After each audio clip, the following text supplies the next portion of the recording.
आदिवासियों के जंगल को और बिगर जंगल के आदिवासियों को परिभाषित नहीं कर सकते हैं। बिगर जंगल के आदिवासी को और बिगर आदिवासी के जंगल को परिभाषित नहीं किया जा सकता है। करीब 7 लाख करोड़ का इन्वेस्टमेंट है मध्य प्रदेश में अकेला, इसलिए मध्य प्रदेश में कांग्रेस की एक सीट नहीं आई। पूरे नेताओं को खरीद लिया गया है, क्योंकि मध्य प्रदेश का कोई प्रतिनिधि नहीं रहेगा संसद में तुम्हारी बात करने वाला, और मध्य प्रदेश के तमाम आदिवासियों से उनकी जमीन छीन लेंगे। एक पॉलिटिक्स है ये बहुत खतरनाक षड्यंत्र है। एक तरफ फॉरेस्ट बिल जिस पर कोई पार्टी ने बात नहीं करी, किसी ने उसका विरोध नहीं किया, कोई सड़क पे नहीं आया क्योंकि मामला आदिवासियों का था। मणिपुर में नंगी करके लड़कियों को सड़क पे घुमाया गया, उसके बाद सरेआम उसको गोली मारी गई।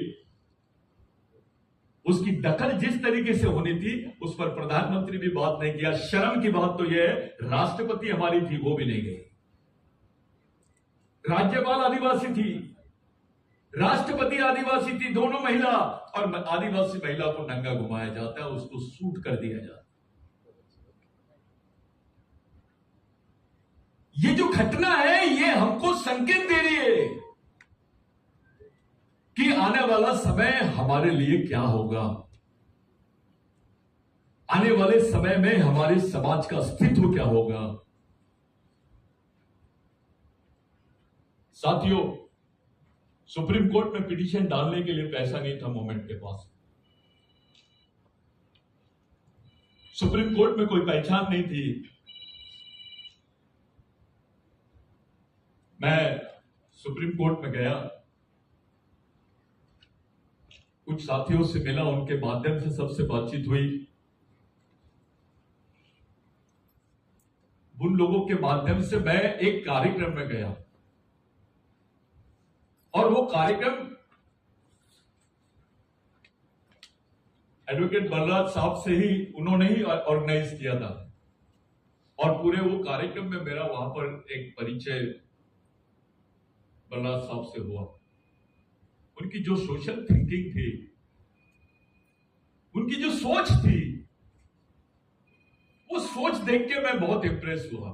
लोग वकील की वो देखी जाती है, लेकिन मैं उनकी सोशल थिंकिंग को देख के इंप्रेस हुआ, और मैंने बोला कि साहब ये हमारे समाज के भविष्य का सवाल है, हमारे लोगों के भविष्य का सवाल है, ये आपको ये पिटीशन लड़नी पड़ेगी। फिर उन्होंने मुझे समझाया कि नहीं ये बहुत अलग है, इसकी आपको प्रिपरेशन करना पड़ेगा। तो साथियों, रात दिन एक करके उस पिटीशन का प्रिपरेशन किए हम लोगों, और वो प्रिपरेशन करके बलराज मलिक साहब को दिए, और पूरी ईमानदारी से साहब ने उसमें लड़ा, और आज उसको स्टे दिलाया। नहीं तो लोकसभा के पहले ही 4 करोड़ आदिवासी विस्थापित हो जाते थे। 6 साल के बच्चे को गोली लगती है, अपना कोई पार्लियामेंट में आदिवासी नेता बात नहीं करता है।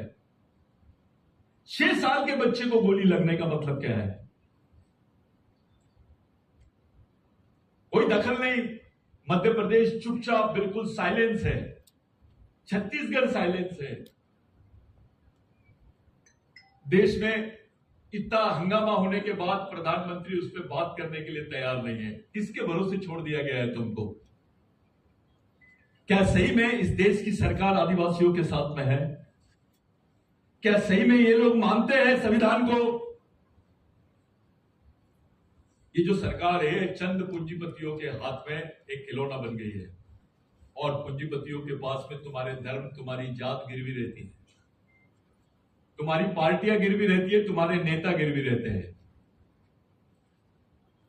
ऐसे समय सबसे ज्यादा अगर इसका फर्क पड़ेगा, सबसे ज्यादा नुकसान अगर किसी का होगा तो गरीबों का, मजदूरों का, और सबसे ज्यादा आदिवासियों का। साथियों, मिशन का हमेशा एक प्रयत्न रहा है कि सच के राह में समाज की तरफ जाने का, समाज के आदमी को सच्चाई बताने का, जबरदस्ती के ढोंग धतूरे नहीं करने का। एक बोगस आदिवासियों के खिलाफ में पिटीशन डाल दिए, उस पर लाखों रुपए का चंदा करते हैं, करोड़ों रुपए का चंदा करते हैं। ये जो पिटीशन है, इसमें अदानी अंबानी का सबसे बड़ा नुकसान है, मोदी का नुकसान है। ये जो जीत लड़ रहे हैं हम, इनके खिलाफ में लड़ रहे हैं। उनके पास वकीलों की ढेर है ऐसी, सुप्रीम कोर्ट के अच्छे अच्छे वकील, अटॉर्नी जनरल जैसे लोगों को वो लोग मैनेज करके तुम्हारे सामने खड़ा करेंगे। अगर आदिवासी ये केस हार गया तो देश के संविधान से तुम्हारे 5वीं अनुसूची के अधिकार खत्म, देश के संविधान से तुम्हारे आदिवासी होने का अस्तित्व खत्म, तुम्हारे वन अधिकार खत्म, जो तुम्हारे परंपरागत वन अधिकार है वो भी खत्म, पैसा खत्म, ग्राम सभा खत्म। ये जो आरक्षण का झुंझुना दिया है आपको, ये तो 100 में से 1 लाख लोग फॉर्म भरेंगे तो 7 लोगों को नौकरी लगेगी। वो भी नौकरी तभी लगेगी जब ये लोग निकालेंगे। आज आरक्षण के भरोसे आप खड़े नहीं हो सकते। 7 पोस्ट के लिए 7 लाख एप्लीकेशन रहती है, रिजर्वेशन कहां है फिर? अब तो ब्राह्मण का लड़का भी बियर बार के सामने झाड़ू मार रहा है। ये स्थिति है देश की, कोई बचा नहीं है। ऐसी परिस्थिति में हम लोगों ने इस पिटीशन को हाथ में लिया है।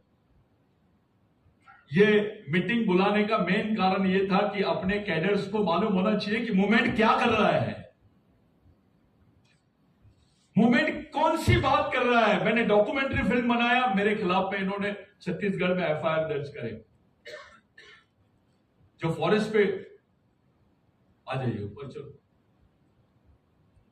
जो फॉरेस्ट पे डॉक्यूमेंट्री फिल्म बनी है, जो फॉरेस्ट बिल पे हम लोगों ने डॉक्यूमेंट्री फिल्म बनाया है, उसको बैन कर दिया है। छत्तीसगढ़ से शुरू हुआ है, अब महाराष्ट्र में तो दिखाने की परमिशन नहीं दे रहे।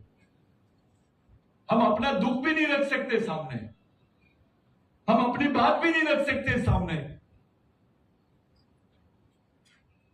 साथियों, ऐसे परिस्थिति में हमने बलराज मलिक साहब को आपके बीच में लाया ताकि आप समझ लें कि देश में क्या चल रहा है, आपकी पिटीशन कौन से स्टेज पर है, आपके अधिकार कौन से स्टेज पे। मैंने पहला शब्द बोला, अब तक के आदिवासियों की सबसे बड़ी संवैधानिक लड़ाई है ये, उनके अधिकारों की लड़ाई है।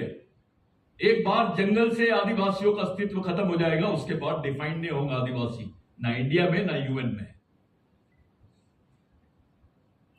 हम लोगों ने इंटरनेशनल कॉन्फ्रेंस किया था, तब भी आपको मैंने ये बात बताई थी। सब लोगों को मालूम था कि इंटरनेशनल कॉन्फ्रेंस का क्या हुआ। आज विश्व के 7 देशों ने भारत के आदिवासियों का समर्थन किया है। यह बिरसा ब्रिगेड का काम है। जिस मोमेंट में आप लोग रात दिन काम करते हो, उसकी देन है ये कि आज 7 देशों के लोग तुम्हारा समर्थन कर रहे हैं। उसके साथ साथ नंदाबाई भील का जजमेंट 2010 का 11 का, जिसमें ये स्पष्ट हो गया कि सुप्रीम कोर्ट ने बोल दिया कि आदिवासी देश का प्रथम नागरिक है और उसको प्रथम नागरिक होने का सम्मान मिलना चाहिए, यानी इंडिजिनियस पीपल का रिकग्निशन मिलना चाहिए। ये नंदाबाई भील का जजमेंट जो हुआ, ये बिरसा ब्रिगेड की वजह से हुआ। आप उस संगठन में काम कर रहे हो और ये बहुत बड़ी लड़ाई अभी हमने शुरू की है। साथियों, आपको बहुत कठिनाइयों से जूझना पड़ेगा। यहां ऑफिसर्स लोग भी हैं, संगठन में बहुत सारे ऑफिसर्स हैं। यहां पे मैं उनके नाम लेना नहीं चाहता। एक अलग भूमिका आप लोग निभा रहे हैं समाज के लिए। मैं आप लोगों से हाथ जोड़ के विनती करता हूं कि समाज के आम आदमी को समझाओ। आरक्षण का मसला होता है तो चंद ऑफिसर लोग और पूरे कर्मचारी लोग समाज के भीड़ जमा लेते हैं। ये समाज के 85% लोगों के जिंदगी का सवाल है, उस पर कोई बात नहीं करता। आरक्षण के इश्यू में सब लोग बात करते हैं, लेकिन वो 85% लोग बेचारे जिनके भरोसे तुम जिंदा हो, वो संस्कृति को मानते हैं। वो बेचारे सदियों से वो जंगलों में रह रहे हैं, उन लोगों की लड़ाई का सवाल है, उनके अस्तित्व का सवाल है, उनके जीवन अस्तित्व का सवाल है। आरक्षण पे बोगस आदिवासियों पे मोर्चा निकलता है, ये बोगस आदिवासी है। मेरा पिताजी भी बोगस आदिवासी के खिलाफ में लड़ रहा था, मैं भी लड़ रहा हूं, मेरी आने वाली जनरेशन भी लड़ेगी। ये समस्या दिन ब दिन हल करने के बजाय और गठित होती चली जा रही, जटिल होती चली जा रही।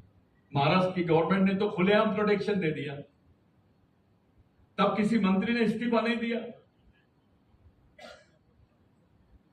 कोई नालायक मंत्री सामने बोलता ही नहीं है, बड़ी बड़ी बातें हाकेंगे। समाज के आधे से ज्यादा लड़के अभी आरएसएस में काम कर रहे हैं। चलो आरएसएस में काम कर रहे हैं, वहां क्या कर रहे हो तुम क्यों चुप हो, बात क्यों नहीं करते हो? ये समाज निर्माण करने की प्रक्रिया है साथियों, इसमें थोड़ी भी गलती होगी तो आने वाली पीढ़ी हमको माफ नहीं करेंगे, हमको कोई माफ नहीं करेगा। सब हम पे आरोपी लगाएंगे कि ये लोग गलत तरीके से समाज का प्रतिनिधित्व किए। करीब 1 लाख ग्रेजुएट लड़कों का रिकॉर्ड मूवमेंट ने खड़ा किया। आज भारत के 18 राज्यों में आप लोगों को पहुंचाने का काम, 18 राज्यों के 450 से ज्यादा आदिवासी जनजातियों को जोड़ने का काम मूवमेंट ने किया। ये मैं मुंह से नहीं बोलता हूं, अपने लोग सीरियस नहीं है।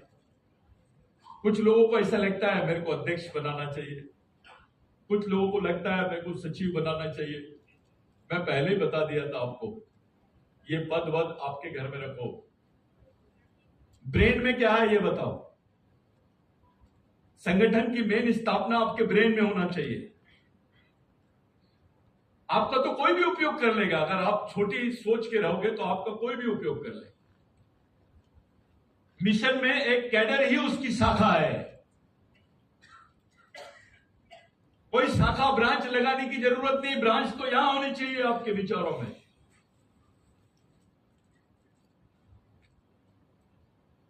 वही काम करना है आपको, दिन ब दिन ब्रेन से तैयार करना है समाज को। मैं जानता हूं आप लोगों को तकलीफ होती है, लेकिन हमको कुर्बानी देनी ही पड़ेगी। आप बोलेंगे मैं मूवमेंट में काम करूंगा, प्रेस के कपड़े भी पहनूंगा, एसी में भी सोऊंगा, पॉसिबल नहीं है, संभव नहीं है। अगर ऐसी कोई अपेक्षा होगी तो मूवमेंट छोड़ दो। ऐसी अपेक्षा रख के अगर आप लोग काम कर रहे होंगे तो मत काम करो, आपका समय मत खराब करो, आपको कुछ नहीं मिलेगा, आखिरी में आप नर्वस हो जाओगे। लेकिन जिस दिन आपको मूवमेंट समझेगा और पल पल में आपको समाधान का एहसास होते रहेगा कि मैं एक लड़ाई लड़ रहा हूं, इस काम को मैंने किया, इस काम को मैंने अंजाम दिया, ये बहुत बड़ी बात होती है। करोड़ों रुपए कमाने के बाद आपको समाधान नहीं मिलता है। लेकिन हम अगर सोचें, ये जितने लोग थे, आपके कौन से रिश्तेदार है? ये टंटाबिल कौन था आपका? बाबूराव शर्मा के कौन था? राघोजी भांगरे कौन था? बिरसा मुंडा कौन था? कोई रिश्तेदार था क्या आपका? ये लोग आपके लिए फांसी के तख्ते पे क्यों चढ़े? क्या रिलेशन था आपके लिए? ये लोगों ने इतनी बड़ी कुर्बानी, आपका बेटा करता है, आपका भाई कर सकता है? ये कुर्बानी कौन कर सकता है? रेंगापुर को आपके लिए फांसी के तख्ते पे चढ़ गया, कौन कर सकता है? ये क्या रिलेशन है इनका? इसके पीछे एक सोच है, उस सोच का ही नाम मिशन है। ये मिशनरी लोग हैं जिनको आप लोगों ने पीछे लगाया है, और इन्हीं के विचारों पे ये मूवमेंट खड़ा है। आप लोग उसी मूवमेंट को बढ़ा सकते हैं जब तक के समाज, कोई समाज जिंदा रहता है जिस समाज में उस समाज के लिए जीने मरने वाले लोग तैयार होते हैं, उसके लिए जीने वाले लोग तैयार होते हैं। आपका परिवार है, ठीक है, लेकिन परिवार के साथ साथ आप अपने समाज के बारे में भी सोचो। यहां पूरे मेरी महिलाएं साथी है, यहां सभी लोग ऐसे हैं जो सभी स्टेज पे बैठने लायक लोग हैं। मैं जानता हूं सब लोगों का अपना अपना एक अलग कद है, अपना अपना एक अलग फील्ड है, आपका अपना अपना एक काम है। इसी बात को मैं यहां पर रोकता हूं। अपन कैडर में सब डिस्कशन करेंगे, कंटिन्यूस अपन काम करेंगे उस पर। एक चर्चा आज का आप लोगों के पास में ये जो पेपर दिया गया है, ये पेपर को आप लोग जरूर पढ़ ले लें, क्योंकि बलराज मलिक साहब के बाद में हम लोग इस पे काम करेंगे, इस पे बात करेंगे। हम सबसे पहले बलराज मलिक साहब को ही सुनेंगे। हमारे बीच में कॉमरेड बनकर है, कॉमरेड मनोहर थुल है, उन लोग जितने भी लोग हैं, मैं उन लोगों से भी अपन 2-2 मिनट की तकरीर करवाएंगे। लेकिन सबसे पहले मैं आज के जो हमारे उद्घाटक भी है, हमारे चीफ गेस्ट भी है और हमारे साथी भी है, क्योंकि मलिक साहब एक एक्टिविस्ट है। इतनी बड़ी जगह पे होना और खुलेआम जजेस के खिलाफ में, सुप्रीम कोर्ट के जजेस के खिलाफ में बोलने को कलेजा होना, ये हमारे मिशनरी साथी है। उनका जोरदार तालियों से स्वागत करो। और मैं मलिक साहब से विनती करता हूं कि आपके बीच में आएंगे और सब बातें आपके साथ शेयर करेंगे। धन्यवाद।